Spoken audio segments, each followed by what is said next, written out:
Hello and welcome. This is NTA Tuesday Live, and I'm Cyril Stober. A robust economy is the backbone of every nation, and the recent blackouts remind us of the urgent need to expand the nation's energy sources, especially to leverage solar and mini-grid solutions designed to meet regional electricity demands. Now, the federal government has disclosed that the National Economic Council will adopt measures to speed up the decentralization of the national grid with a view to putting an end to incessant collapse of the system, which has plunged parts of the country into total darkness. At the 145th NEC meeting on Thursday last week, the chairman of NEC and Vice President Kashim Shettima said the burden of accountability has compelled the government to never look away from these issues. He stressed the need for the implementation of the Niger Energy Sector Implementation Plan, emphasizing that the energy sector must embrace the potential of renewable energy, as well as key into the decentralization of electricity. The federal government said, "We will continue to promote the constitutional framework that empowers constituent states within the Nigerian Federation to generate, transmit, and distribute electricity in areas covered by the national grid. Together, we can make instability a relic of the past." That's a quotation. Well, tonight on NTA Tuesday Live, these are the issues that will engage our attention. But before we get into the conversation, let's get to see this report put together by power correspondent Joshua Ojitu. From 2013, when Nigeria's power sector was unbundled and privatized, industry record shows that national grid experienced system disturbance or collapse 163 times, raising concerns on reliability and stability of the grid. System disturbance or collapse can be as a result of low generation, vandalism of power infrastructure, load rejection by the distribution companies, thereby affecting power supply and demand equilibrium, aging infrastructure, among others. Although Nigeria witnessed 6 incidents of system disturbance or collapse in 2024, the frequent collapse of the grid continued to incur losses on the economy, with manufacturers and other customers exiting the national grid to generate their electricity. The recent public hearing by the Nigerian Electricity Regulatory Commission with industry players was a step to find lasting solution to incidents of grid disturbance in the country. Obviously, detailed engineering studies need to be done to evaluate the integrity of the grid today and what is to be done to make sure that we have something not only comparable to our West African neighbors, but something that we can call world-class. As players across the value chain await recommendations of the regulator on this disturbing trend in the sector, Nigeria's power sector is yet to have a spinning reserve and SCADA system, which are facilities needed to stabilize the grid and mitigate system disturbance or collapse. The SCADA system contract has been awarded by the World Bank. The World Bank is funding the project, and by grace of God, the timeline is 2 years. Already, 1 year is almost gone. So within the next 12 months, by grace of God, the SCADA project is going to be completed. By the time we have SCADA, we will be able to know what is happening in the system 24 hours.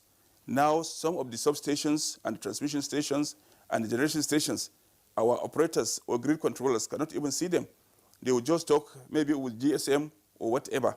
But by the time they have SCADA, they will be able to see real time what is happening in the whole system. A robust fire preventive equipment in substations, decentralization of the grid, compliance to market rules, and stiffer penalty for defaulting players responsible for system disturbance are some of the measures that can also mitigate frequent disturbance or grid collapse. Also, the Transmission Company of Nigeria, TCN, industry players suggest should prioritize its projects and ensure stability of the grid rather than expanding it, while the distribution companies should invest more on network. Joshua Ojitu. Well, that report sets the tone for tonight's discussion. Let me introduce our guests. I would like to welcome to this program tonight Engineer Chidi Ike is Commissioner Engineering of NERC. That's the Nigerian Electricity Regulatory Commission. Thanks for being with us tonight. Thank you for having me. Right. Let me also welcome to this program tonight Assistant Commandant General Benito Eze, MNI. He is Assistant Commandant General Critical National Assets of the NSCDC, that's the Nigeria Security and Civil Defense Corps. Thanks for being with us tonight. Thank you so much. Right. We also like to welcome to the program Engineer Mustafa Yunusa Mehaja, a former MD of NEMA, the National Emergency Management Agency. He's a fellow of the Nigerian Institute of a fellow of the Nigerian Society of Engineers. Thanks for being with us here tonight. Thank you. It's my pleasure. Right. And let me also welcome tonight Engineer Kunle Olubio. Kunle Kola Olubio. All right. Is the President, Nigeria Consumer Protection Network. Thanks for being here tonight. It's my pleasure. Thank you. Right. Also joining us tonight, well, we hope that we'll be joined tonight later on by one of the executive directors of the Transmission Company of Nigeria, particularly the executive director transmission service provider. We hope to link up with him later on as we move on with the program. But these are our guests who are here with us tonight. And of course, the issue is all about power and mitigating the national grid collapse. Well, gentlemen, thank you once again for being with us. Even as we speak tonight, the question is, where do we begin from? As we speak, large portions of Abuja, at least that I can say, are in darkness. And people are worried that, are we witnessing another in the several grid collapses that we have faced in recent times? Large portions are in darkness. Let's begin with you, Engineer Chidi Ike. Yes, you're right. Sometimes this afternoon, we recorded a significant grid disturbance. And I must state that although the reports of the event that led to this disturbance is still sketchy, but the issues surrounding this latest event are not unconnected with the issues of old. So it still validates the stakeholder consultative forum we had. NEC convened sometime last 2 weeks, on system collapse. So I don't know where you want me to stop, but I can go ahead to. Yes, it's just that, you know, these events, as you put them, these disturbances, as you say, are becoming the more frequent, and these are the issues that are on the table tonight for discussion, and so it would seem as if there's just no end to it. People have put it in such a way to say that, well, the frequent grid collapse may not be unconnected with greed. Well, I don't know about greed, but what I can tell you is that we learned quite a lot. We listened to experts. We invited DISCOs, GENCOs, TCN, and experts in the power sector during the last stakeholder consultations were held. And during that event, TCN made a presentation and they highlighted some of the issues that underlie these disturbances that we have. Key amongst them is old and obsolete equipment, because penultimate to this last event, the event that led to the collapse was a city explosion. And she made us know on that day that this particular equipment was upwards of 40 years old. It's not that age of equipment is a very bad thing, because when you have a car, 2 cars for instance, one is being driven on a rough road, one is being driven on a nice road, one is well maintained, one is not well maintained. At 250,000 mileage, you still import those cars into Nigeria as Tokumbo and they serve you well. But the one that is on a bad road and poorly maintained, better the same day, is already gone. And so, although age brings up issues of high cost of maintenance and fragility, but it is an issue in Nigeria here. So that last event, she made us know that it was aged equipment. The one before that one was also a surge in a Latin arrestor, another equipment failure. So equipment failure seems to be a major underlying factor in some of these issues. And maintenance also, she brought our knowledge about maintenance of maintenance practices of TCN. It's the sector value chain, not just TCN. The GENCOs, she made mention about the non-alignment of maintenance schedules of GENCOs, especially during the thermal power plant season. She was talking about maintaining aligning the maintenance of gas pipelines with the maintenance of the power plants, so that we reduce the outage. And then the maintenance practices itself, which we have tried to follow in the commission to ensure that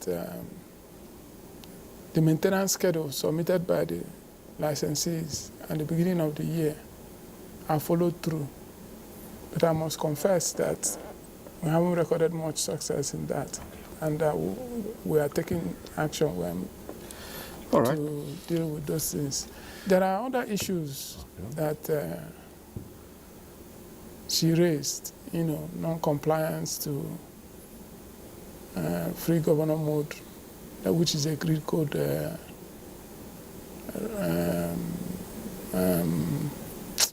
whatchamacallit. Okay, there are so many of these factors, and we'll examine them in greater detail as we continue with this discussion. But let me come over to ACG Benito Eze, who is ACG Critical National Assets of the NSCDC. And sometime not too long ago, this same system disruption occurred and places were thrown into darkness.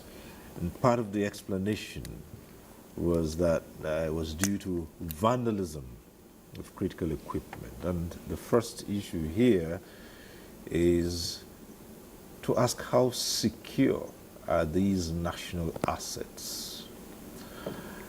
And how easy is it for vandals to get to them? And as they say, some of these equipment and high tension towers are such that not just anybody can go there and begin to tamper with them. So a suggestion that there are people with a little bit of knowledge about these matters. But let's hear your views. Thank you so much. I will approach this issue from the security perspective. When there is collapse in the national grid, there are two things that are involved. One, either equipment failure,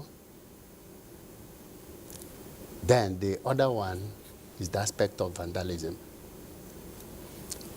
Previously, or precisely last week, we had vandalism that threw almost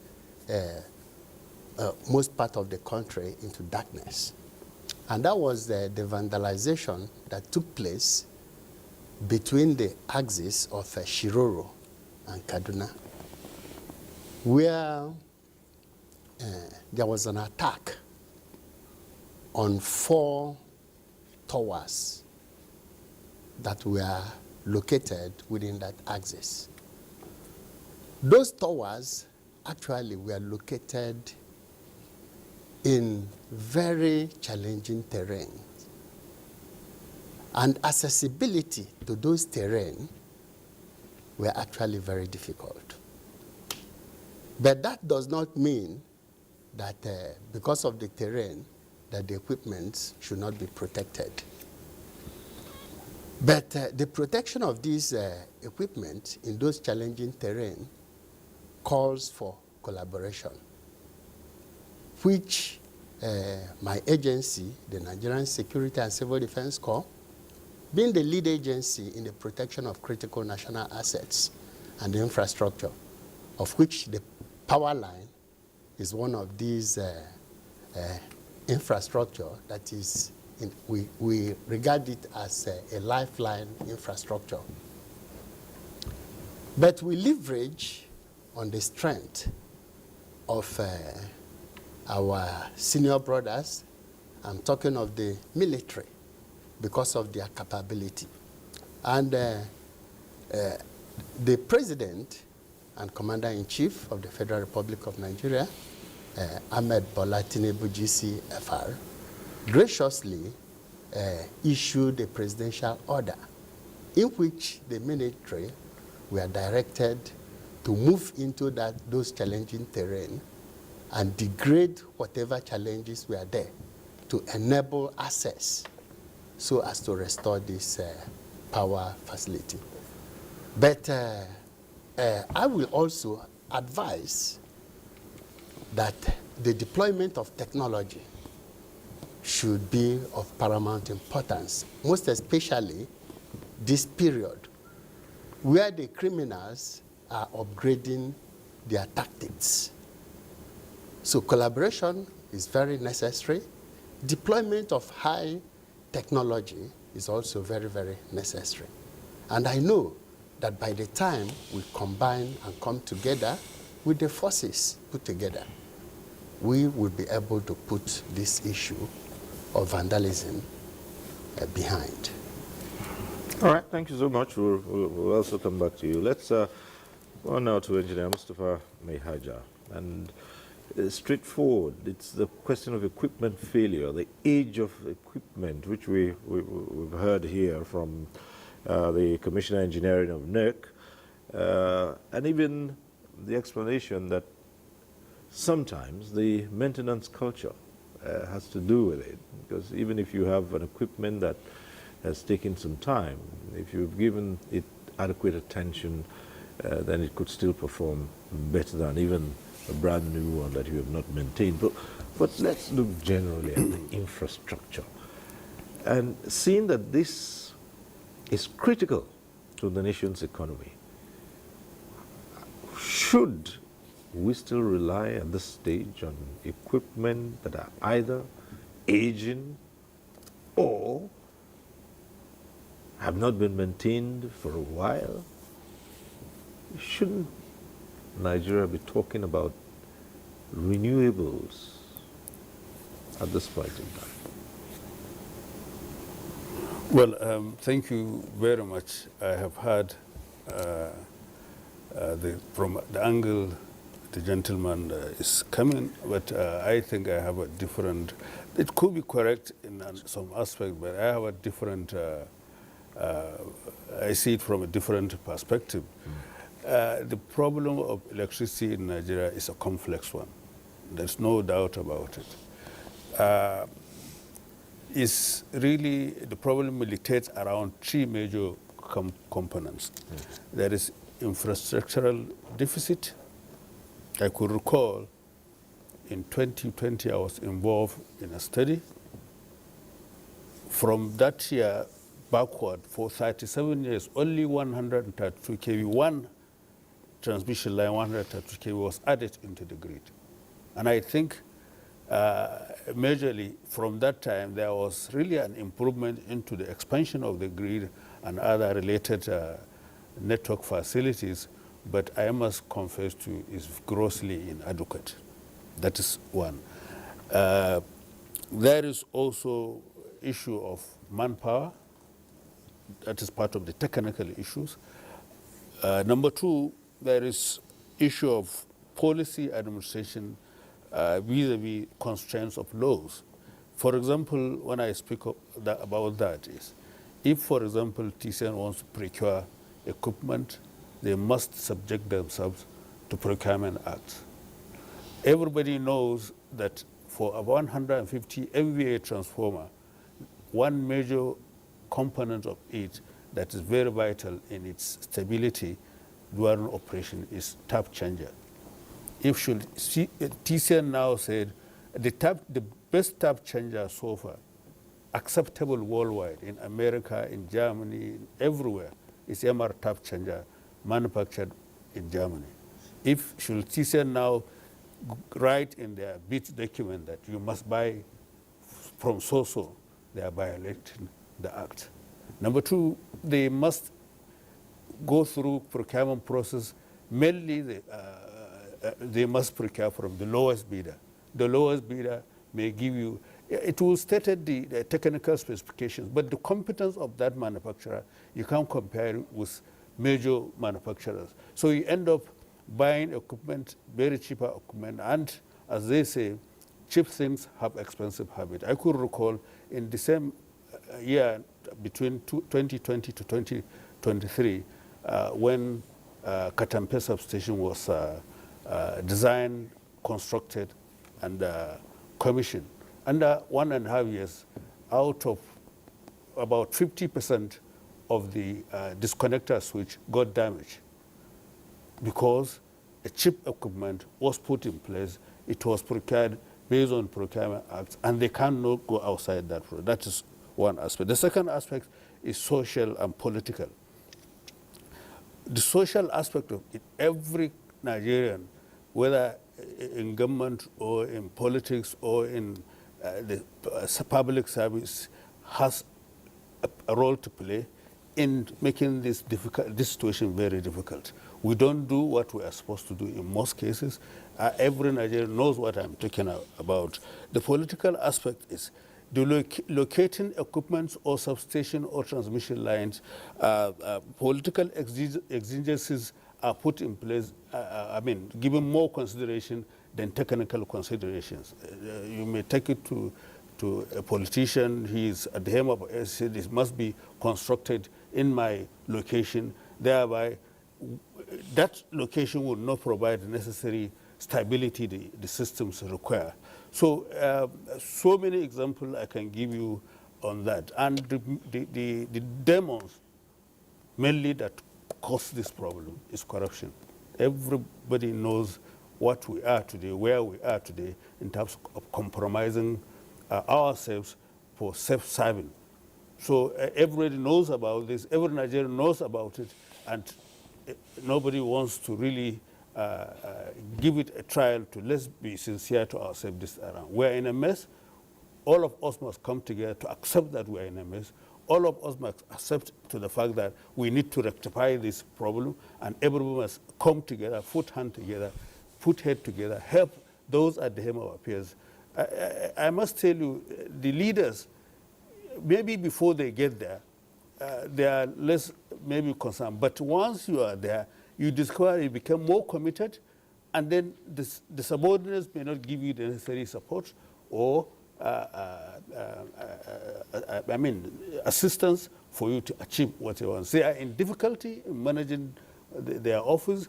Others are not cooperating with them. Others are doing. There are so many issues regarding corruption. We can speak about it on and on and on. So this is the problem. When it comes of obsolete equipment, yes, obsolete equipment could constitute maybe 1, 2, 3, 4, 5% of failures. But in reality, why are obsolete equipment in other countries doesn't count in providing this needed stability? Even in Nigeria here, that are less, developed than our country, they have more electricity stability than Nigeria. Why? Are they not having obsolete equipment? It could be said, but what it constitutes to the greater part of our problems here is minimal. What we need to do is we must face the reality today. We must be ready to solve this problem together as Nigerians so that we can move forward. Thank you. All right, thanks a lot. You also have raised some critical issues, and we'll examine them in greater detail. But time for us to come over to Kunle Olubio, who is the president of the Nigeria Consumer Protection Network, and it's all about the consumers, whether as individuals or as corporate consumers, and we all face the brunt of this. And when the power goes off, everything just about shuts down, from individual homes to industry to health facilities. Everything is affected, including banking and finance. Let's hear your views on this. Thank you very much. We've discussed this issue of system collapse times without number, and it has continued to remain a recurring decimal. And from what has happened today and thrice last week, there might be no solution in sight. Like he has said, the former DG of NEMA, except we are ready to do the right thing. For example, you cannot drive an articulate vehicle without putting in place the right kind of brake system or fueling. And so what we have in the grid, building on what he has said, is obsolescence of equipment. What do we mean by obsolescence of equipment? The grid is technically designed to have different configurations that were designed to perform different things with interfaces. For example, the system protective scheme in any typical grid is part of the grid equipment. And if equipment becomes obsolete, for example, what happened in Kanji sometimes last year, when we had fire incident that affected critical infrastructure, the protective scheme failed to operate. You have light sensor. For example, if there's going to be light that will affect fire incident, that will affect the grid, the light sensor is there as a system protection or protective scheme. You have, under frequency relay, you have different designs in the system. And from the engineering perspective, as simple as the domestic meters that you use in your home, the generators for generation, they are not meant to be used forever. Meter as an electromechanical devices is supposed to be recalibrated after 5 years. So if we have equipment in place that are obsolete and they are not being replaced, they are not being maintained, and for example, if there's no equilibrium of generation, like we have said, the system will generate a kind of power swing between north and south, and there will be system collapses. So majorly, we've refused to put the right kind of equipment on the grid. And as long as we continue to do that, we'll continue to experience system collapses. One of the things that many people would ask is, in the first place, what is this grid? And how is it configured? Perhaps Engineer Chidiki can help us out here. How is it configured? What is the script? Take us through the system. And why is it in such a manner that when one part of it has a challenge, everything comes down? Yeah. You would think that it would be in such a manner, well, I'm speaking from a layman's point of view, that if there is a challenge in one part of it, the other parts can function at least to some appreciable level. But what we see all the time, there's a problem somewhere in Shiroro, everything goes down. There's a problem somewhere in the gas supply, everything goes down. And so how is this configured? Yeah, it's not configured to be like that. It's not configured to be in the form that when one equipment fails, the whole grid goes down. It's not configured like that. A proper configuration ensures that the protective equipment, the relays, are properly coordinated in such a manner that that part that is faulty is sectionalized while avoiding cascade of trippings. But while we have grid collapses, that sectionalization is problematic. It's not what it's supposed to be. You know, we appeared before the Senate Committee on Power last week, and during the stakeholder consultative forum we called, I remember my chairman of NEC, stating categorically that he cannot fathom why a city failure in Jeba will cause the whole nation to fail. And he's actually correct, very correct. And we call it relay coordination. And it's one of the things that came up during that our consultative forum.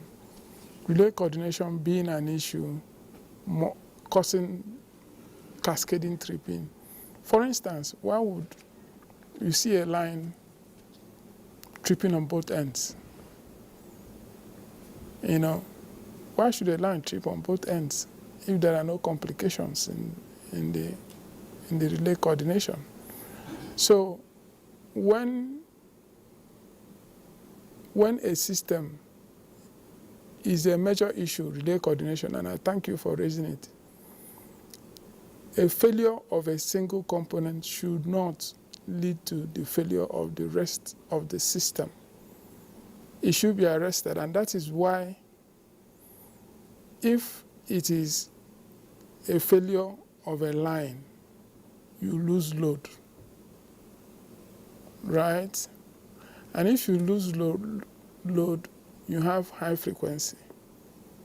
And you should have systems in place to compensate, reactors to compensate for that high frequency. And you should have the generators equipped with VAR absorption and VAR giving capabilities to sustain the grid, as it were.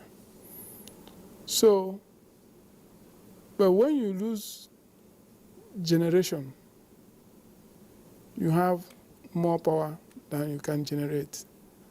And what needs to be done is that consequential load equal to the capacity of generation loss should be shared. But we have the problem of communication between the system, the NCC, and the operators. They operate manually. The automation is not yet there. SCADA is not yet there. They tell them drop load, peak load. Sometimes they comply. Sometimes they don't comply. That's why you see the yo-yo you see on the system. So automation is critical. Nigerian system, I don't know about Sierra Leone, but every other West African country has SCADA. SCADA is the minimum level of automation you should have, and EMS. So what it does for you is, not just that it gives you visibility it also gives the National Control Center control. It puts the control back to the NCC. So in other words, if there's a need to shed load, at the touch of a button, that load is remotely dropped and the system is balanced. And there are also systems that are in place that are in nanoseconds, generation load balancing systems that keeps the system balanced without you even knowing it. You'll be in a substation and you hear your lines going out or your transformers coming in and going out, and it's operating on its own. So, but the fact that we're operating this grid manually is problematic. Very, very problematic, and it raises a lot of issues. These are in addition to other issues of generators not complying with the recommendations of the grid code, supporting the grid code in terms of frequency control, providing VARs in terms of voltage control, and the under-frequency relays. There was a particular system collapse that we had. Half of the under-frequency relays did not operate. And because of the yo-yo system, the voltage fluctuations that the equipment cannot compensate for, a lot of sensitive factories who are actually the heavy hitters, heavy consumers, have left the grid.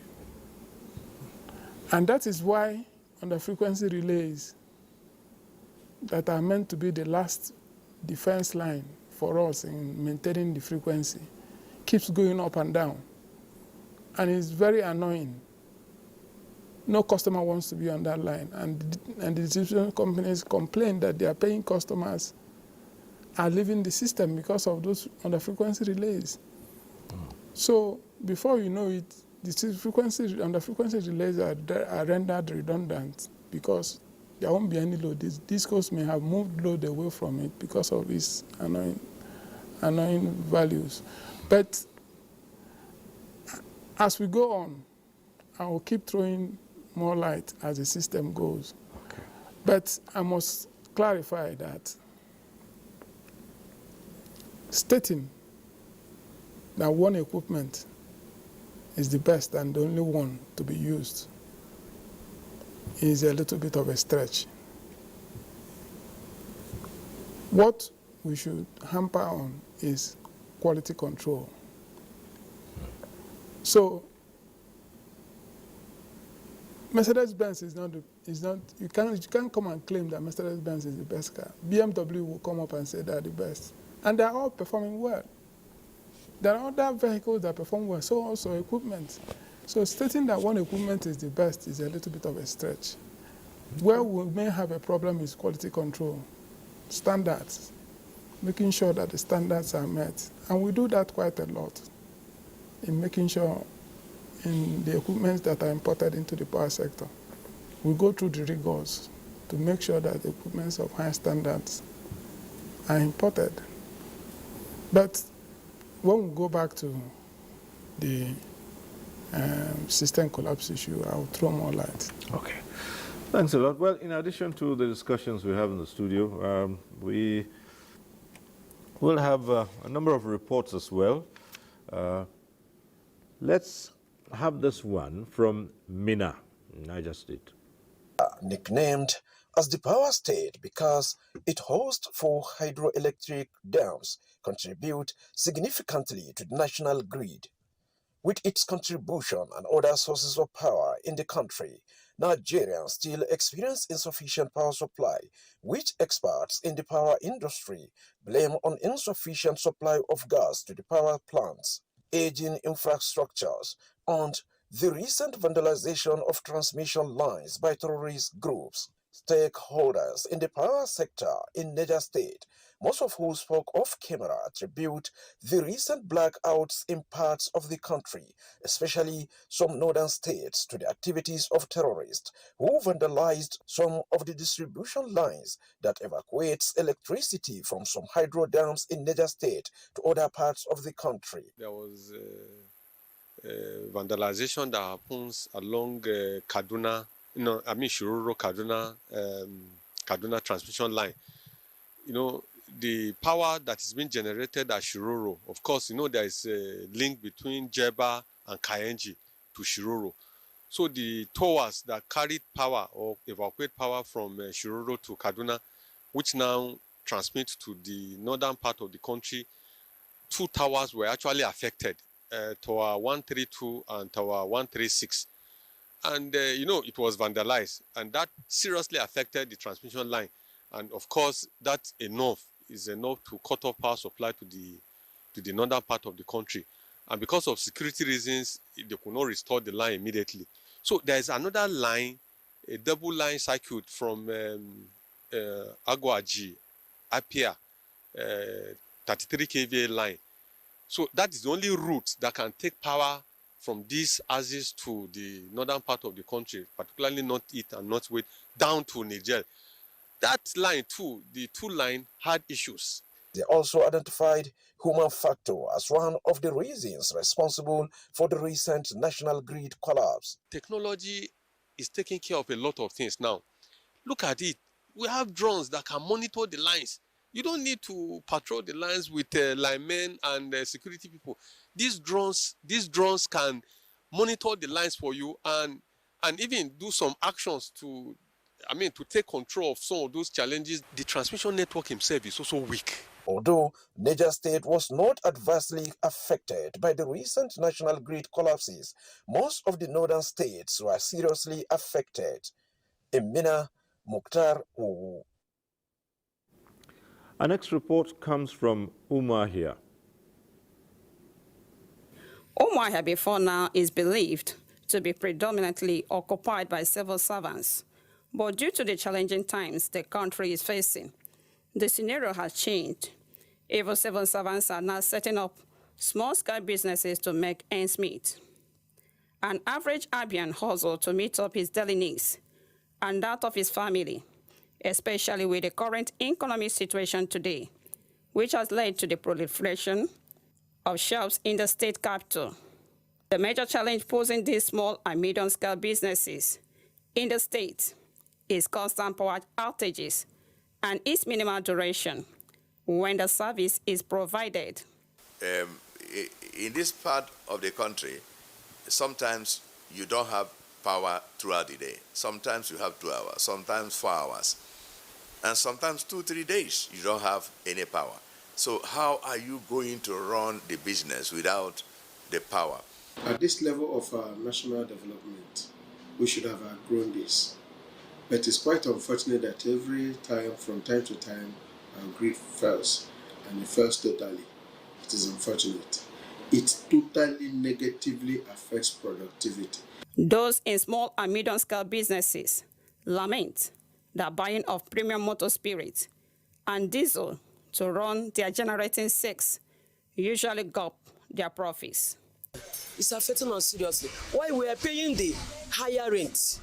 They call it commercial payment. We do pay commercial payment, which is higher every month, whether you use the light or not. Burn about 8 to 10 liters of fuel in a day, and we receive the then. If you subtract the money you use for purchasing of fuel, you see that you go home with nothing. In a week, they will give me light 2 times, maybe 25 minutes in a day. If every city can generate their own electricity, if every part of the country can generate their own electricity and consume it, it will reduce the constant national power failure. Expectation is that governments at all levels should rise up to the occasion to ameliorate the daunting challenges and dire consequences the situation might cause to workers in the private sectors. In Umuahia, Delight in Jinkonyi for.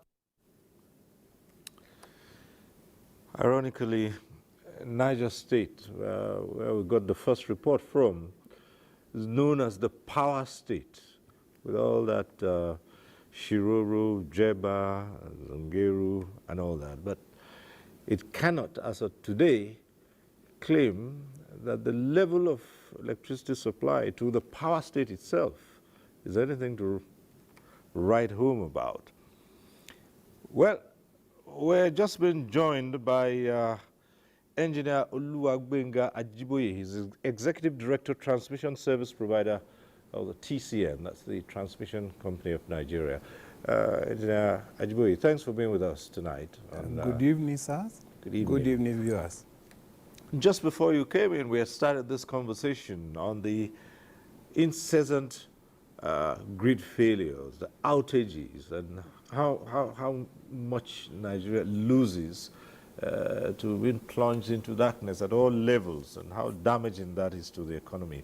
And we've been trying to make some sense out of the reasons, from equipment being old, obsolete, vandals at work, and of course some of our guests have also thrown up the matter of capacity, manpower, and policy as well as legal issues, not to forget social political issues, and of course a great part of it having to deal with corruption and why all this is happening. But from the point of the TCN, perhaps you could start off from your opening comments by taking us through what Nigerians have been going through for some time now. Easily, if you check out, there have been so many disruptions to power supply. If I'm not mistaken, there are almost 10 so far, or 11 in 2024. Okay, thank you, sir. If you allow me to cut in from that place. Unfortunately, we had system disturbance, which sometimes leads to total collapse. But let us put the record straight. We are recording the 7th one today. It's unfortunately that we are counting figure, but it shouldn't be. But we should look more than we should look at the causes and the implication, rather than focusing only on what we see. Most of the time is the outcome of the disturbance that we see. We don't know what caused the root causes of these things. One, the major aspect we have presently now is the rate of vandalization of the TCN infrastructure. It's been manifest because we cover larger area more than other participants in the market, especially disco, which they are also recording vandalism on their assets. But because they are localized, they are restricted to certain area, so many people don't feel it at the same time. As we have known in recent past, up to today, we have recorded over 100 attacks on our power infrastructure. We are still working in Bayelsa, where the 132 kV line there was vandalized and attacked, and 16 tower fell. We have been working around the clock to be able to restore supply to Bayelsa. If you look in the past, in the northeast axis also, there has been a lot of attack. And these attacks are not as if it was actually planned to bring down the power supply, because we realize that those are pure sabotage. They are not ready to take anything from the tower. They only want the tower to come down. The same thing is now applicable in the North Central. That is, I'm talking specifically now about Mando Shiroro. When people are talking about 2 towers being vandalized, no, it's not 2, it's more than 2. We have gotten to the site after a week plus before they could secure the site for us to go. We have counted, we have 6 towers that are down. And the foundation were destroyed in such a way that we thought we would just move in and be able to rehabilitate those towers without doing foundation. But from what we seen yesterday, we have to do validation for virtually all of them before we can start erecting.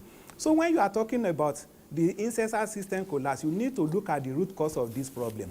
We have this issue with the transmission facility being vandalized, and that is one of the major reasons we are experiencing this thing, because now we don't have alternative. Where we have before N-1 redundancy, in case any line goes, the other one will take over. We are being restricted now to certain area. Presently, we are evacuating power through Ugwaji, Api, to the northern part, that is both northeast and northwest. And we are limited with the power we can evacuate from that corridor, because you need to consider the quantum of power so that in case you have tripping, it will not cause instability on the grid. So we are limited in that area. Presently, we are working on the second line to be able to bring the line back and be able to evacuate more power. But nevertheless, we still need to be very careful about the quantum power we move towards the north, because the higher in that axis is the only axis left for us now.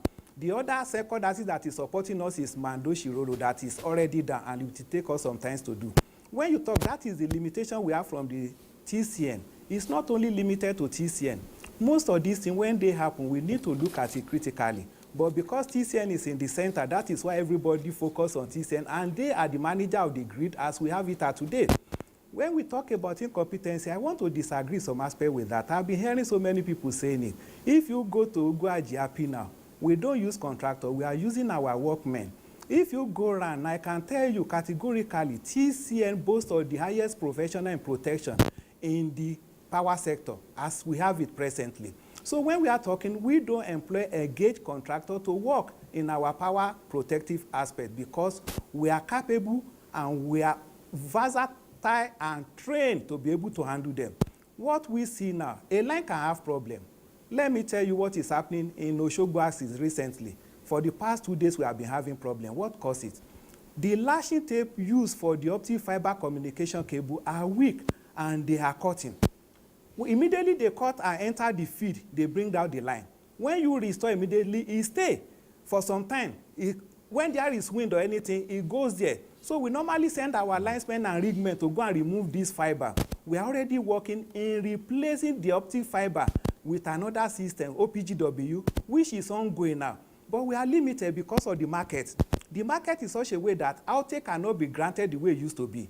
TCNs has to pay liquidated damage. It got to a point we have to tell NAC to please intervene in getting outage without liquidated damage to the TCN. And we are still on that program. We have not concluded. We are working with NAC and the contractor to be able to replace those optic fiber with lashing tape with OPGW, which we know is more reliable, because this optic fiber with the lashing tape were done about 22 years ago. Those are the lines we use. So we are not limited. We should look at the causes of the line tripping.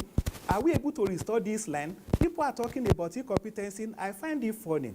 When a system goes down, how long does it take to restore it? It's not a palatable thing for both TCN and the participant and the consumer. We are very aware of that and we are not happy with it. But what can we do in a situation whereby you are restricted by what's supposed not to restrict you? So most of these things are the problem we are facing now. It is true we have other factors. As we discuss, we'll be able to look at them and enumerate. Everybody will know. We don't need to be shifting blame every time blaming. Let us identify the problem and be able to solve it. Some we can mitigate again right away. Some we need elaborate cooperation with strategic partners to be able to overcome them. So we should be looking deeply into what caused this problem. What can we do about them, sir? All right, from what you have explained so far, it would seem that we are still a long way from finding a solution to this. But I'm interested in the issue you brought about, the attack on the power, on the towers, the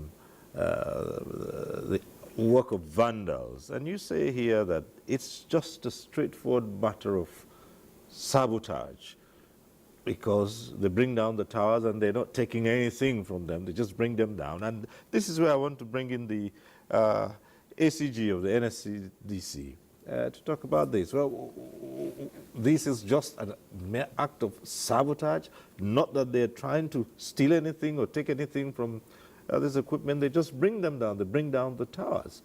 How so? Actually, from what the director had said, most of these acts are acts of sabotage. The time when these lines were laid, where all these towers were laid, they did not take cognizance of what will be happening in the future. Most of these towers are actually located in the forests. And these forests are very challenging terrain. Even when we decide to deploy our personnel, you'll find out that it will be very difficult for the personnel to navigate these areas where the towers are planted. So with the present day situation of what is happening, I still strongly advocate the use of technology, because this technology is what can give us real-time response. Well, it would seem to me that that rests on your doorstep. Yes, that rests on our doorstep, but deployment of technology is actually capital intensive, which the government have to do something about. We need to be funded and we need to be partnered with so that we can reach those areas that are very, very challenging. The incident that happened in Shiroro recently would have occurred here in Abuja within the axis of Suleja, Niger, in April this year. But when we got enough intelligence, my personnel had to stay in the bush for almost 4 weeks to make sure that they secured those lines. And that was why it didn't happen around April, May. The report, we even sent it across. So I strongly advocate the use of technology, and also during future planning, we should take cognizance of terrain challenge while locating all these towers. It will help the accessibility, and it will also help in securing the lines effectively. Well, at this point, we'll take a short break. When we return, we'll consider other issues and also examine the way out, how to stabilize the system, protect the system, and of course, alternative sources. Stay with us on NTA Tuesday Live. We'll be back shortly. The counsel of our fathers. I will urge and advise our younger generation to use talent and brain to sort out problems, not arms. Nigerian youths, let's build our nation. My advice to these young people is please do not take us back to those harrowing days. You probably do not know what it is. I believe we have fought one civil war too many in this country. So those who experience it will run away from it. Nigerian youths, let's build our nation together.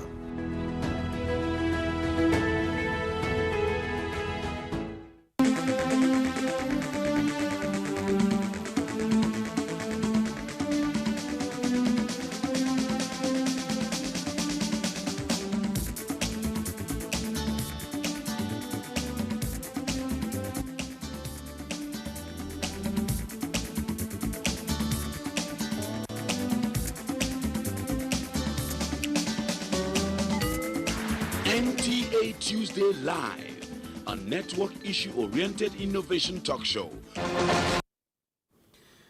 Thanks for staying with us. Now, this segment is when we open the phone lines and you can join in the conversation in the studio. The numbers to call will be on your screens. We advise you to take advantage of those numbers, and we also remind you at this point, as we always do every Tuesday, if you're calling in, we expect you to go straight to the point so others can also get on the platform and air their views. We encourage you to just say a simple hello, not to bother about long greetings. And it's important that if your call gets through, you turn down the volume of your TV set. That's the way to avoid the hurlback or the echo. So the numbers will be on your screens. You can take advantage of them and call in and speak on this critical matter, deal with energy power particularly, and how to stabilize the national grid. We'll start off this segment with another of our reports. This one is from Akwa Ibom.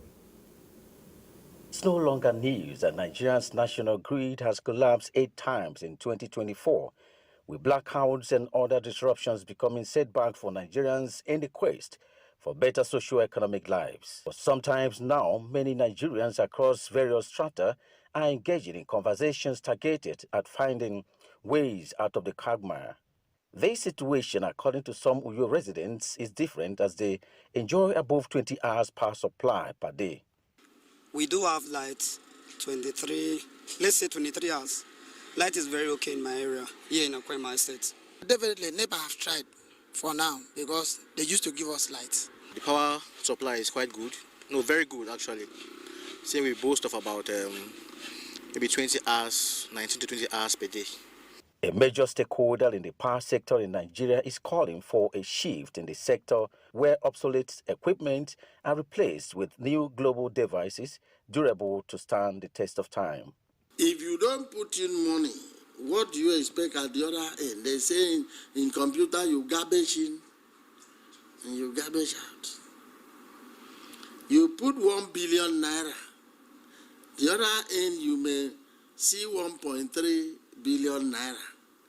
That's the other one as profit coming in.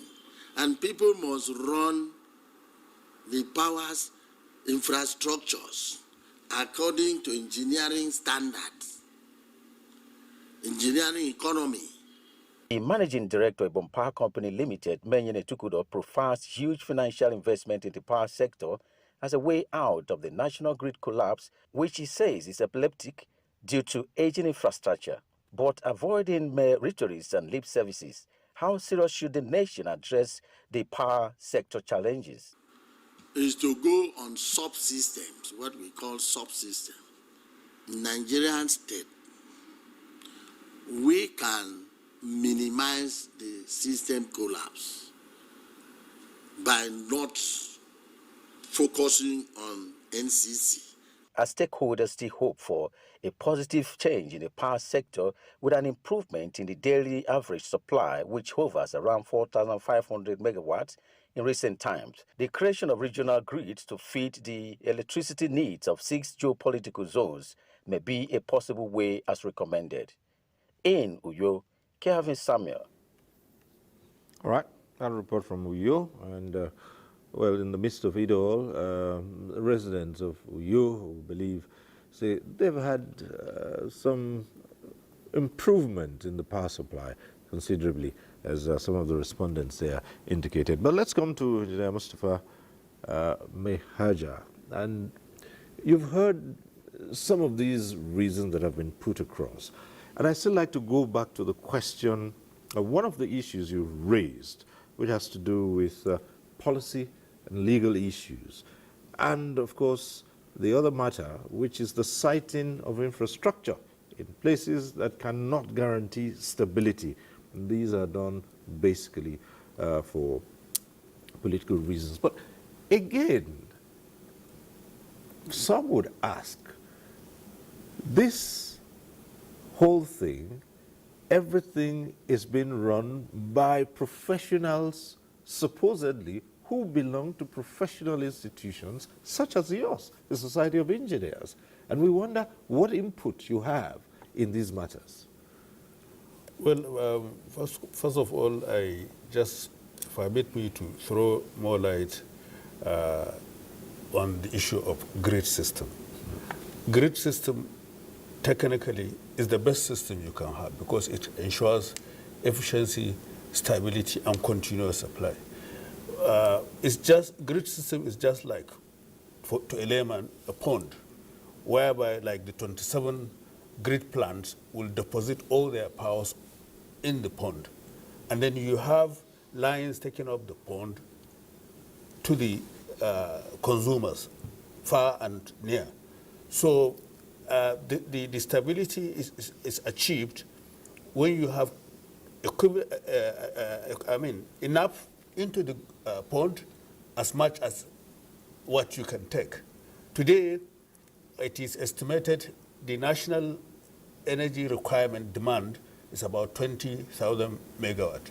What we're able to generate is maybe 5,000 megawatts.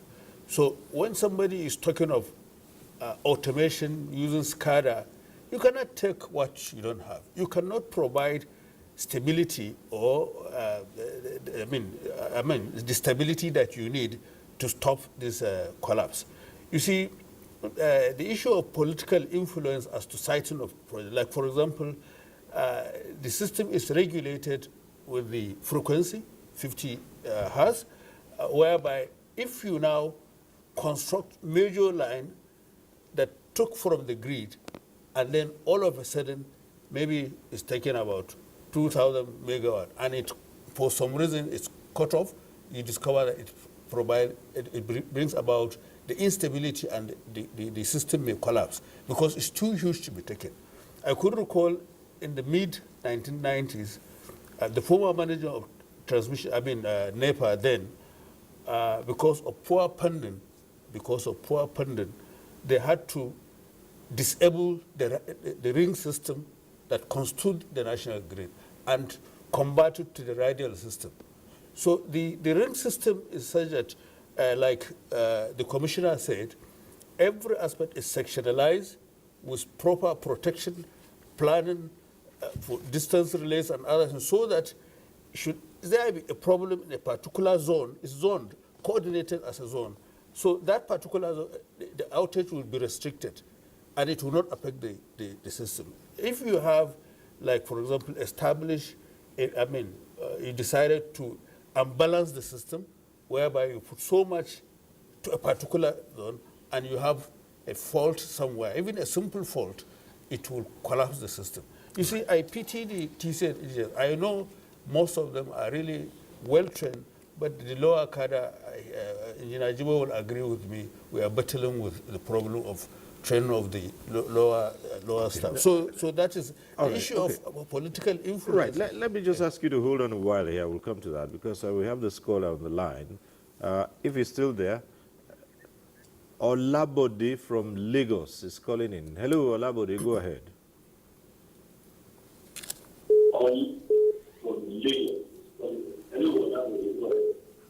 Yes, good evening, Mr. Siristoba and the eminent people on this program tonight.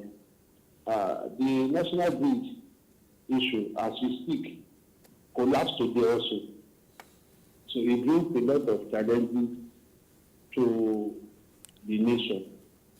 The national power plant needs to be reworked.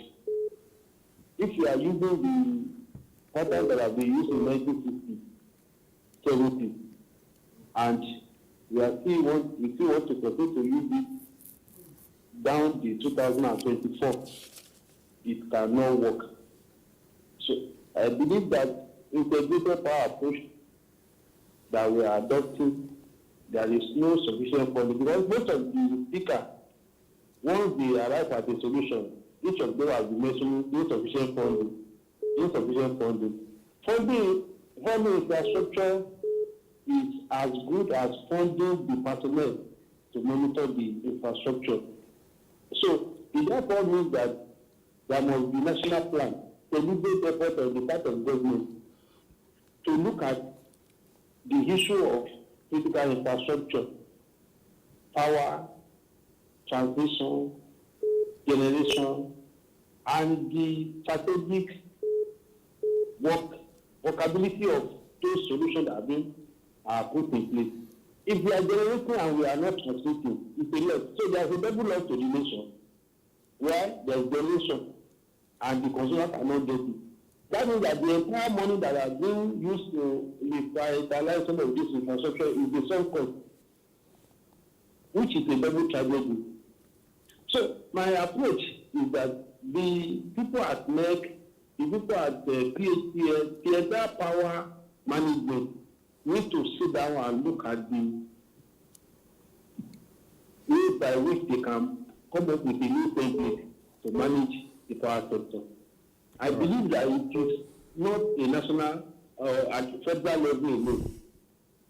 It has to be at the state level, subnational, whereby if we need to go modular, there must be an agreement between the power brokers to say this is the way to go, and solve the problem. All right. I hope there will be a solution. All right. So thank you for the opportunity. All right. Thank you very much, Olabode. Good evening. Thank you. Yes. So I come also to the issue of funding. I will help you out. I'm a politician. I will say it as it is. The funding, this pegged budget. In fact, TCN doesn't have budget this time around. And then NERC, they will cut off, even from what they generate, they'll say you only have 56%. You are taking out this. And the problem is so enormous that you cannot, in fact, it's very obvious, you need money to manage the system, you need money to expand the system, but they are cash constrained. If now teachers said we need 200 billion, budget will say, they cut it and say take 30 billion. What can you do? And I know the teacher engineers, we work together. I know who they are. I know their capacity. I know their capability as much as I can. They did as much as possible to peg it to what they did. But when it goes there, they will cut it. How can they operate it? Even the, what do you call it, the maintenance of the line, cutting of distance, when you have a transformer to be replaced, you make the cutting of the tree secondary. Because without, you cannot even evacuate without the proper substation. You can't evacuate. So they are in a fix.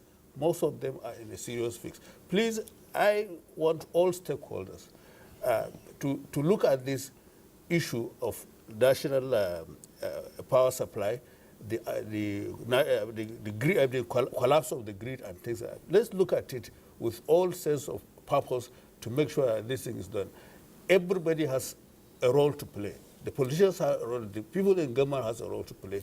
The engineers will present what they need to stabilize the system, but they don't get it because of so many reasons, like I said, political considerations. So these are some of the issues that we need to look at positively and then solve these problems. Well, thank you. Yes, Kumesh. Thank you very much. I've listened from the end user point of view to all, you know, my opening statement was very mild because we've said this grid collapse, and it's become a recurring decimal. I've listened to the presentation from, apart from the security architecture, everybody is speaking from NEPA, Engineer Adeboye, former DG Man, and Engineer Chidi Ike. They are all products of NEPA, and I'm beginning to feel that esprit de corps and institutional protection might flow or cascade in this discussion because there are all colleagues in NEPA. Now, in 2013, you recall that the power sector was privatized. And at that time, Engineer Chidi Ike will link credence to that the amount of money we're paying on tariff was less than 10 naira. Now, as we speak today, the NEC as a regulator have continued to see the need to increase tariff to, cost reflectivity. Now, the problem we have majorly here is that it is not just about funding, but it's about funding and judicious utilization of the fund. And so the picture we began to get from this conversation is that the public sector model, like my co-panelists have said, does not enhance profitability. Even under the immediate past administration, Nigeria secured not less than 5 to 10 billion US dollars. And there are facts that lend credence to the fact that at times it's not all about funding. You could fund an institution that is a mixed bag of public and private sector business model.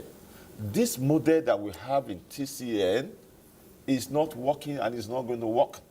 So now we are, as end users now, the way out is to call for institutional unbundling, which is what is represented in Nigerian Independent System Operator and the transmission service provider. They cannot continue to operate as public institutions.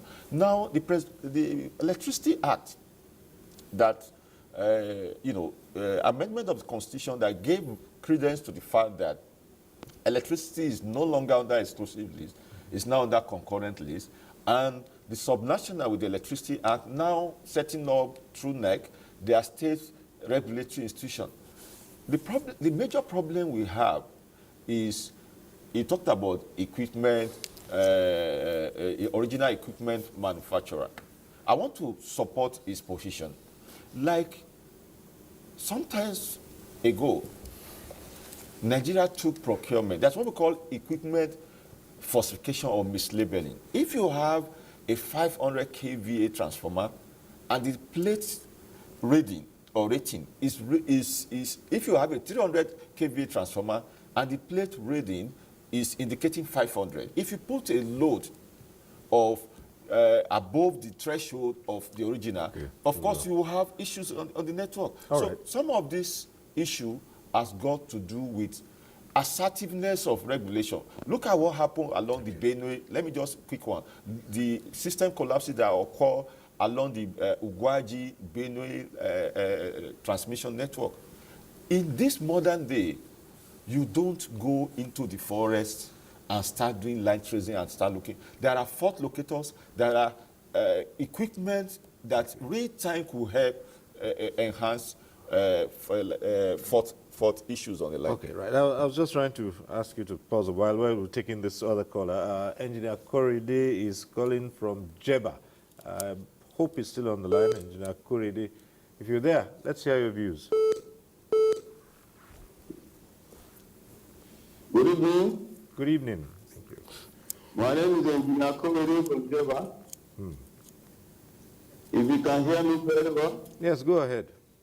Good evening, everyone there. Yes, good evening. I think we need to look at some of the things the speaker said, which is very, very important, especially the executive director, PSP. He has mentioned that some vandalization challenges, which is critical and the major challenge to TCN that government needs to look into. This is beyond what we can just look into ordinarily. Some of these towers are in the bush, as one of the speakers said, and TCM goes a long way to make sure that all of these towers are in place and transmitting energy. But when deliberate vandalization is made of that, it becomes a problem. Another thing is that power system is a value chain from upstream, midstream, and downstream. The major challenges that people normally look into is when the grid collapses. But what makes the grid collapse? Is it from the downstream, is it from the upstream, or the midstream itself? When we look critically at this, we will now know that this is the challenge we have as a whole. If a lot of traffic be that trip, nobody will look into that. But meanwhile, this has effect on transmission infrastructure.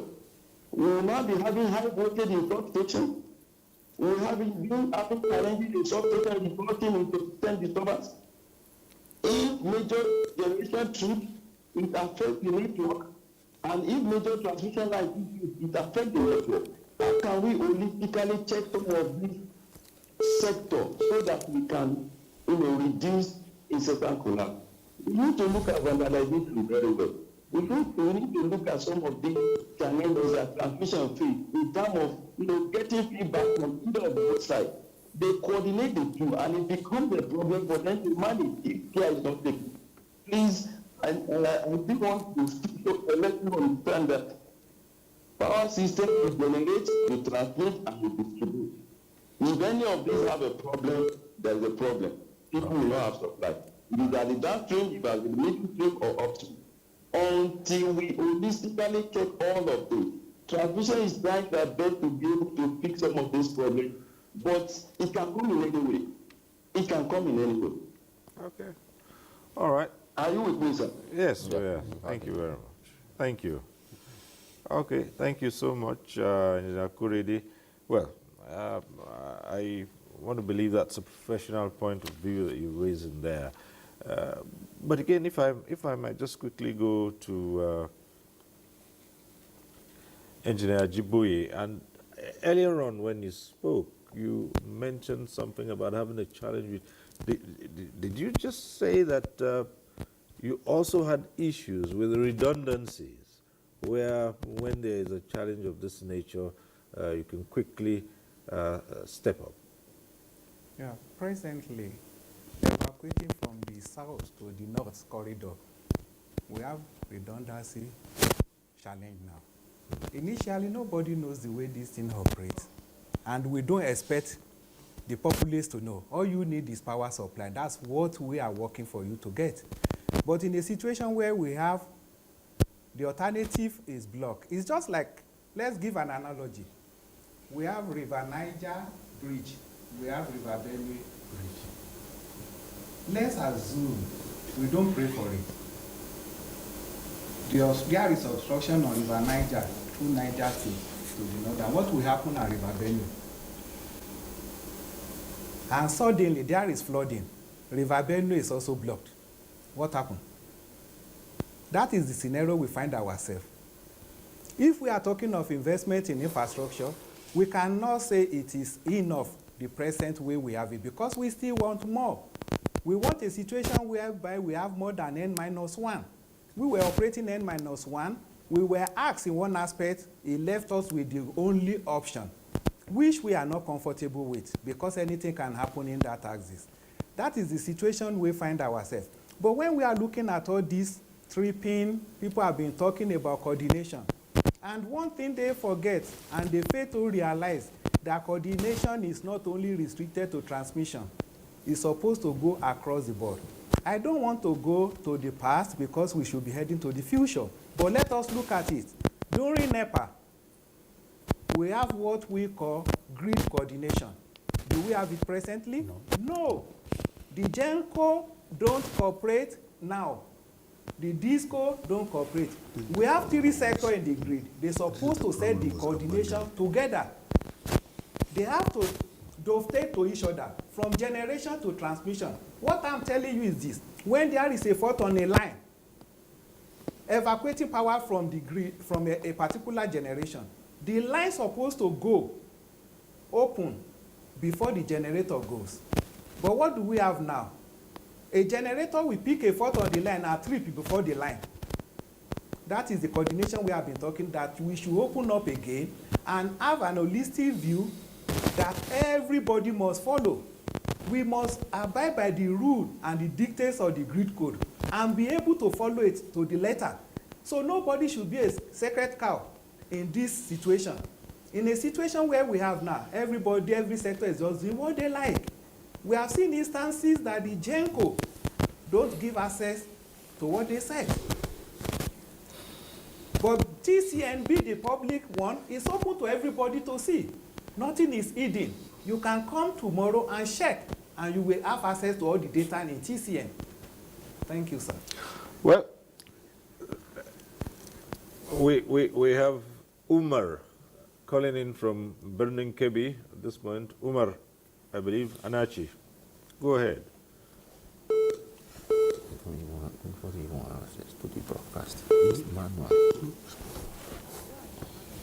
Yes, Umar, are you there? Thank you. Right.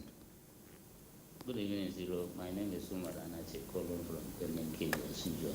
Good evening. You see, I'm watching you through my handset because of power failure. So it's because of the interest I have in Tuesday Live. I will make sure that I watch this program. But then, how many people can afford this? If I can afford it. And how many people have the technical know-how to know how to browse and get you alive through their handset? Probably very few.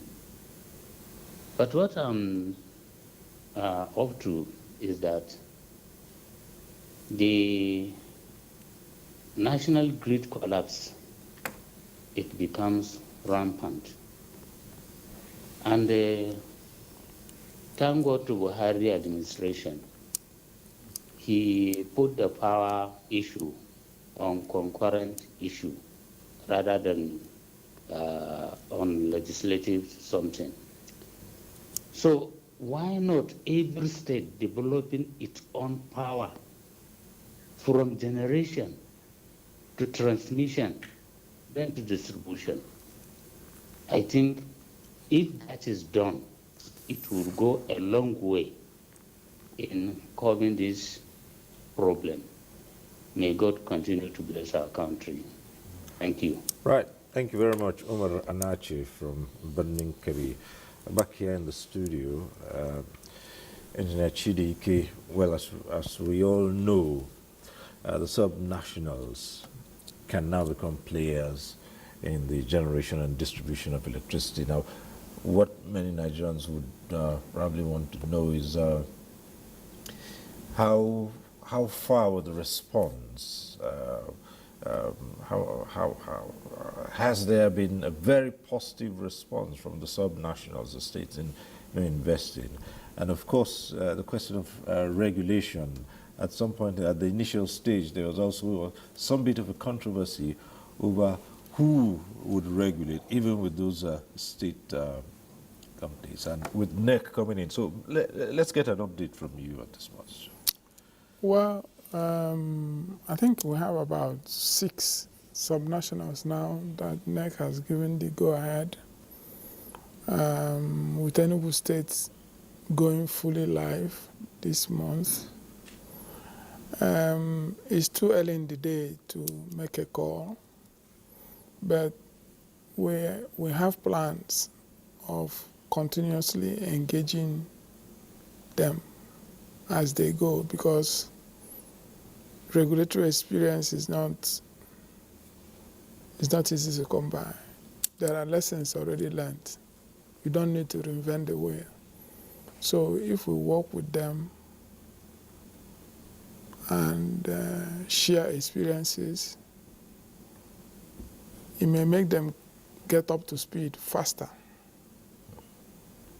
and getting this back to the discussion of grid collapses. And I must say that I've always believed, if you watch history, disruption has always led to a lot of development. Disruption in technology, probably this is a disruption in policy that we hope will bring some innovation. Because part of the things that NEC considered, I'm now moving into solution mode now. Part of the things that NEC considered was embedded generation as part of the solution to this centralized grid structure. We had even gone ahead to impute it in the tariff model for the distribution companies to at least make 10% of their power needs from embedded solutions. And recently we organized, together with the Honorable Minister, a seminar on distributed generation, which is also supposed to put generation at various locations in the country, including the northern part where transmission line seems to be the only way they get power. So this is where we are now. The subnationals, as I said, it's too early to make a call. Okay. But they are going live, 6 of them. The whole of Edo State is practically gone, except Delta State. We have Imo, we have Anambra, and we have Imo, we have Enugu. So these are the 6 we have right now. But I would like also to talk more on the efforts of the Commission. Yes, well, to further demonstrate how confounded and complicated the whole issue is for many consumers. Yes, you mentioned even the role of NEC itself. The tariffs also have been a huge challenge. And for the ordinary subscriber, the question is, if NEC keeps granting an increase in the tariffs on the guise of saying there is need to put more resources into the whole system, and people are classified in bands, and they hardly get the services. I raised this issue once, where Band A is supposed to at least enjoy 20 hours of uninterrupted supply. And when I raised it with one of the discos, they turned around and said, well, don't blame us for that. We have, when TCN has a problem, we cannot guarantee those 20 hours. And the consumer would say, why consistently place me on a bandage that you cannot guarantee?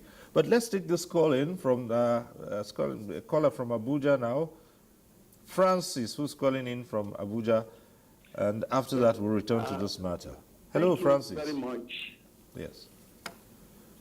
Mr. Stoba and the guest in the studio, thank you very much for the very important discussion and the points that have been brought to the table. To start with, I want to believe that inadequate funding at this time shouldn't be taken as an excuse. I don't want us to belabor this, just as the man representing the manufacturers association said. I think we need to look at the proper deployment of the money available.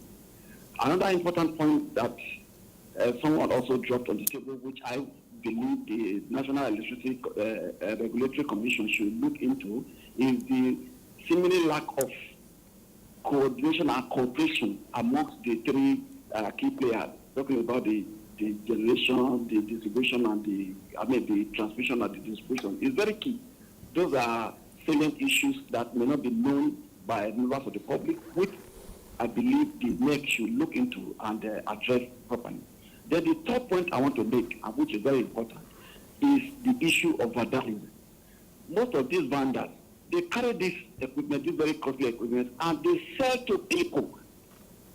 The Nigeria Directorate of State Security is one of the best in the world. I can attest to that. There is nothing, if they can literally identify a fly that passes. Why is it that they are not able to get the information to the right quarter, or they get the information to the right quarter and there is no political will to actually act on that? There are so many of these iron smithing companies that are coming up now. They buy this raw material, they convert them to whatever they want to use. If any of them is traced to having hand in some of these vandalism, whether NEPA installation or any other critical national asset, they should be shut down and the managers prosecuted. This is just sheer economic sabotage. They should be treated as such. Because if you don't use the sledgehammer on them, they'll keep on keeping us in the dark. Thank you very much. Well, thank you so much, Francis. Thank you. Well, yes, sir. So back to the question of the tariffs. Yeah. If you look at it, it is mind-boggling. Let's give out some figures here. As of 2013, it was just 11 naira 37 kobo. In 2024, we are talking about 225 kilowatt hour. Imagine that jump. And within the same period, you cannot say you've had the commensurate improvement in either supply or distribution. Yeah. And there are fears that this is even going on more. It sounds like a paradox of sorts, but there's a simple explanation for this. You see, the factors that determine the tariff, there are two major factors. One is Forex,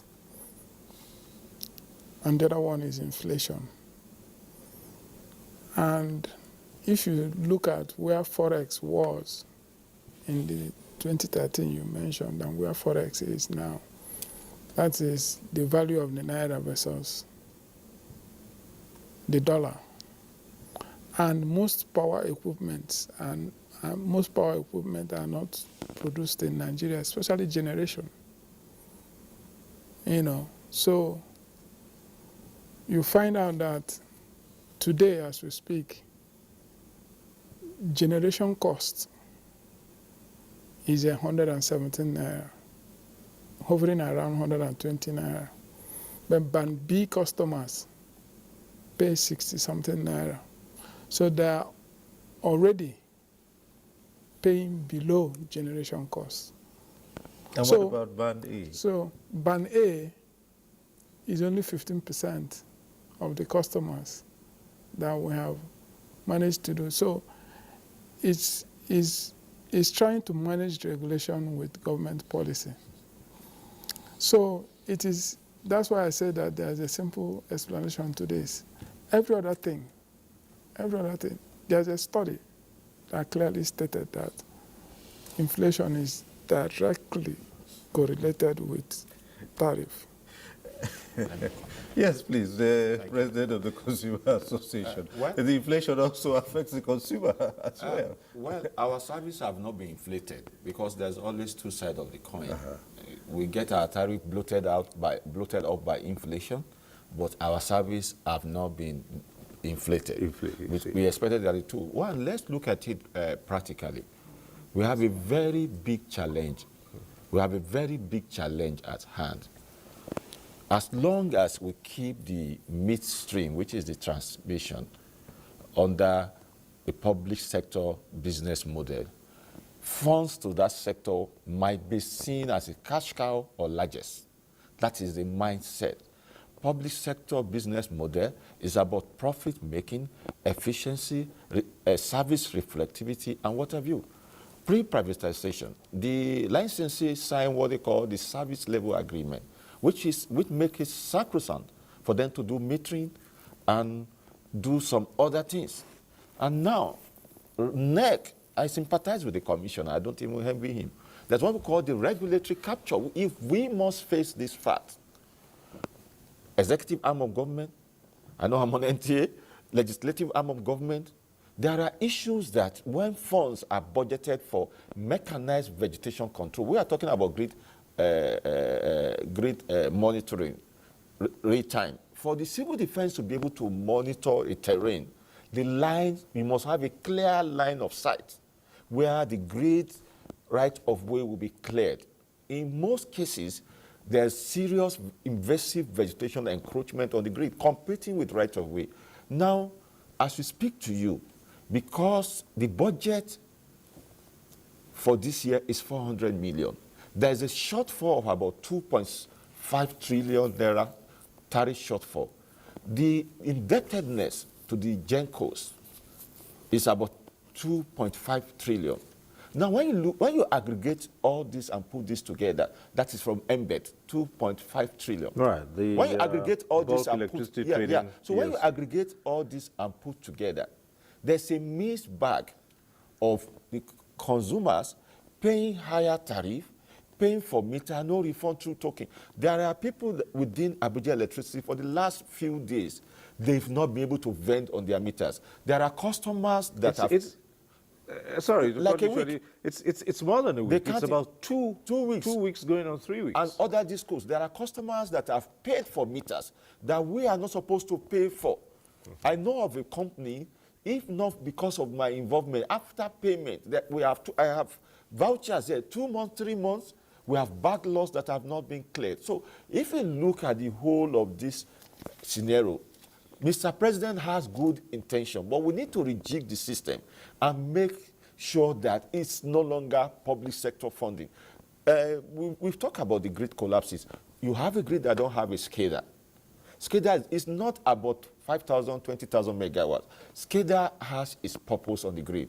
You have a grid that at different layers of system protective devices, they are obsolete, competing for attention. Now, if you look at spinning reserve upstream, spinning reserve supposed to, when there are system collapses, spinning reserve is supposed to help the system to retain some power, and with black start, you'll be able to restore generation back on stream. The spinning reserve, they are not there. So many things begging for attention that we cannot address in one single swoop tonight. Well, let's get back to the phones. We have Mohammed calling in from Abuja. Hello, Mohammed.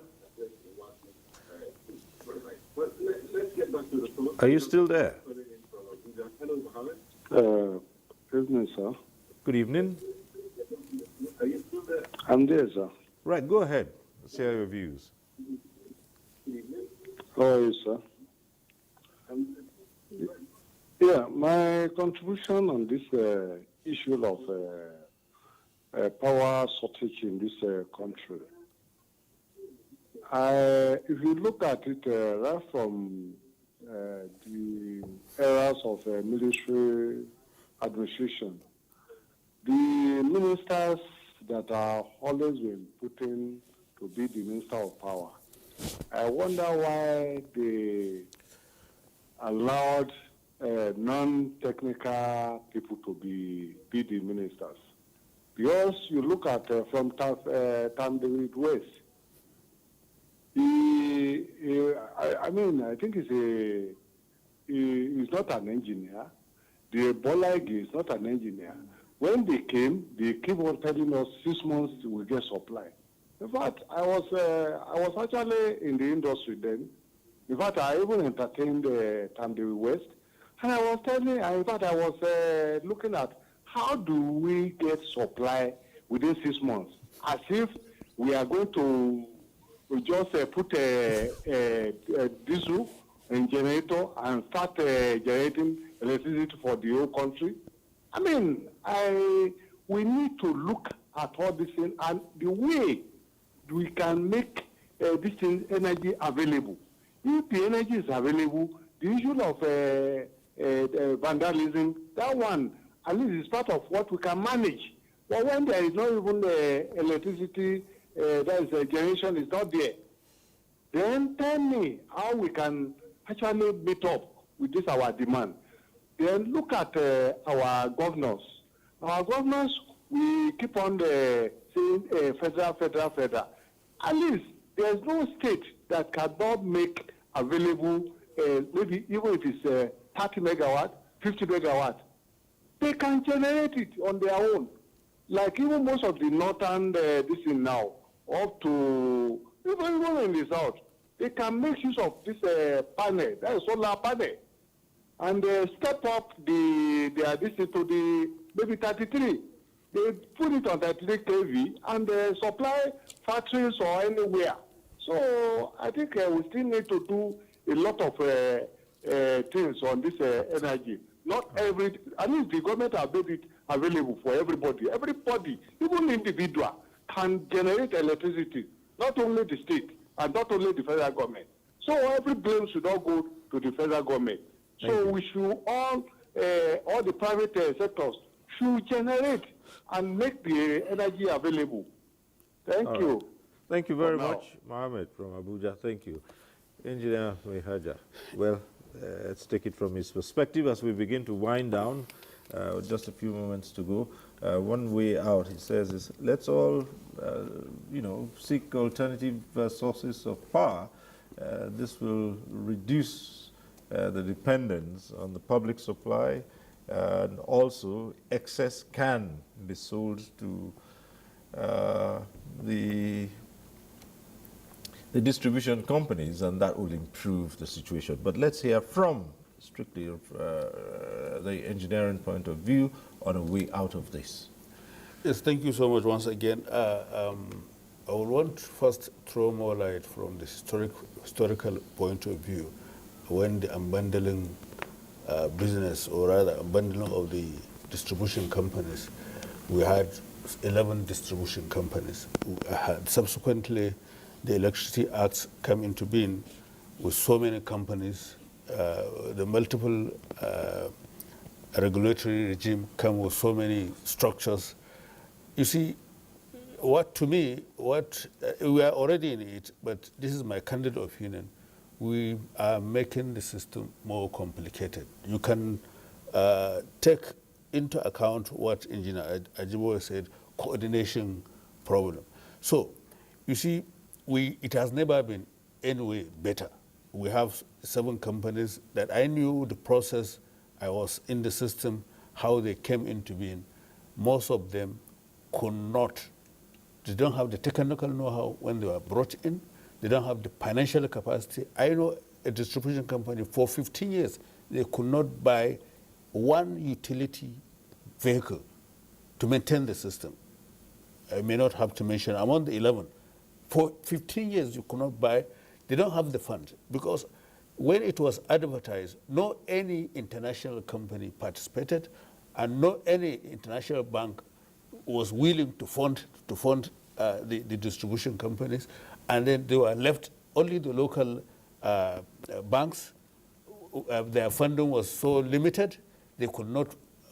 The challenges, the distribution network then, for example, I know almost at that time, less than 50% of the local government capitals in the country were connected to the grid. How could that distribution company complete the other 50% of 33 kV and 11 kV sub-transmission lines into the rural areas? They could not do it. You see, we just brought in something. It was theoretically very perfect, but we didn't take into consideration the local peculiarities. Now we're into more rather complicated issue. Was this the gentleman from the consumer protection was talking about liberalization? Yes, this is a very good idea. Now, how could the state governments? Is it the state government that will fund the generation in their state or individuals? How could the economic activities in my state, Yobe State, who can now develop power plant? I mean, let's be realistic in this. Okay, we have, what are they going to regulate in Yobe State? To regulate what? Who will put, is it the state government that will now construct the power plant? We are back into public funding. You see, okay, the case of TZ is still a public company. And then who do we expect to come and put money for them to construct the lines? I'm sure it's around 16,000 to 18,000 kilometers of high tension lines. 330, 47,000 towers. I assure you, we didn't construct 30% of our requirement in the country. This 20,000 20,000 megawatt requirement demands, by the time you have stable electricity, it will rise to 100,000, believe me, because it is not there, people are not willing to connect. But if you have a stable electricity, the national demand, the consumption will just skyrocket. Okay. And then technically you need spinning, which is about certain percentage of what you generate. You see, let's be realistic, gentlemen. The situation we are in is a very complicated one. With so many companies, we don't know how to coordinate. There's no money to run them. This is the problem of where we are today. All right, Engineer Oluwagbenga Ajiboye, as we wind down, I know this is it's going to be extremely difficult for you to say, but many Nigerians would want to know, how soon are we looking at some stability in the system? The stability in the system will not come in isolation with the TCN. We have to work as partners, and all the market participants should obey the grid code and listen to the grid manager. You see, we have a lot of misconception about TCN. One of the most viable and the one investing either through donor funding or APROP or IGR is TCN. When so many people are talking, we need to please understand critically. They said no SCADA, but I want to know there are two different things. No SCADA is different from no total coverage. We have limited coverage of SCADA. You can visit Gwagwalada, you can visit NCC. You will see some stations, they are visible, not all. We have, and the coordination is minimal. That is what we are going to say, not that there is no SCADA. When we are talking about investment, TCN keep on investing. We are not stopping. We are saying we are targeting 10,000 megawatts. We conveniently have the infrastructure to go to 8,600 megawatts. But let me clarify something. Where is the capacity of the distribution company, especially their consumer, to offtake this power? These are the major problems. The generation presently can make up to 7,000. But as we have told you, generation and distribution must be at equilibrium for the system not to oscillate for us to have stability. In a situation where the people are not taking the power, there can never be an increase in generation. We are talking critically about when we are looking forward, where there will be relative stability. It might take us few weeks from now for us to go back to where we are because of the setback we had in the northeastern axis, which we just restored about 3 days ago. We restored Maiduguri and Damaturu, Yobe State. And now we are working in Ugwaji. You can see, when we are talking of this, Mr. Series, let me tell you one thing. You see, the investment we spent since the 13th of January to 13th of October on rehabilitation of tower is over 8 billion naira. So this money should be spent for the expansion, which we are no longer able to fully utilize. But we are going to have relative stability. Immediately we are able to complete that axis, that is Chiroro, Mando, that is in Kaduna. So we are going to achieve that. We are working critically with our security partner to be able to assess the site and do the needful, sir. Well, ACG, a lot rests on you and the civil defense, of course, the first responders when it comes to safeguarding critical national assets. Your final words as we close. We should all understand that security is everybody's business. And safeguarding these infrastructures is very paramount because that is the wheel that can drive the economy of the country. When we see anything, let us say something. And we should understand that these infrastructures, especially the power line, is a lifeline infrastructure, which other infrastructure maintenance depends on. So we have to approach it holistically, collectively, with adequate synergy and collaboration. I believe that we are going to put these security challenges. Okay. Thank you very much.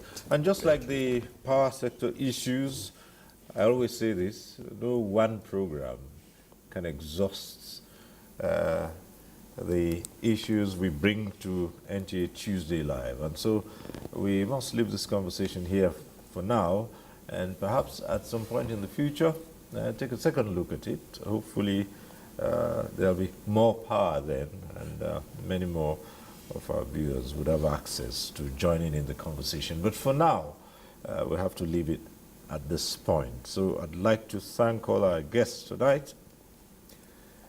Engineer Chidi Ike, Commissioner Engineering, NEC, the Nigeria Electricity Regulatory Commission. Thank you for being here tonight.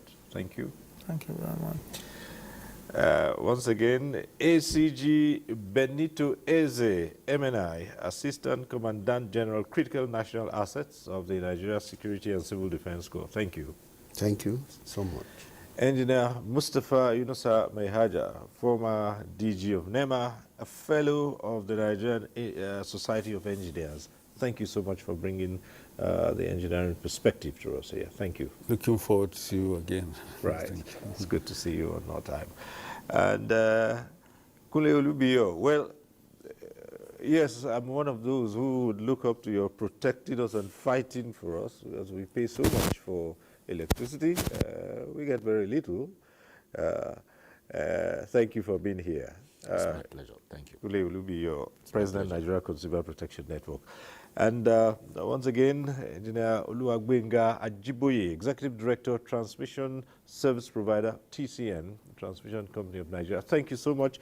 This week, last few days, you have been with us here on NTA. This, I believe, is the second time on Saturday you were here. Thank you so much for availing us of your thoughts on this. Thank and we you look for forward having me, to sir. TCN working through these issues and more transmission. Thank you. Thank you, sir. Thank you. And for all those who joined us in this conversation, we'd like to thank you as well. Thank you for being part of it.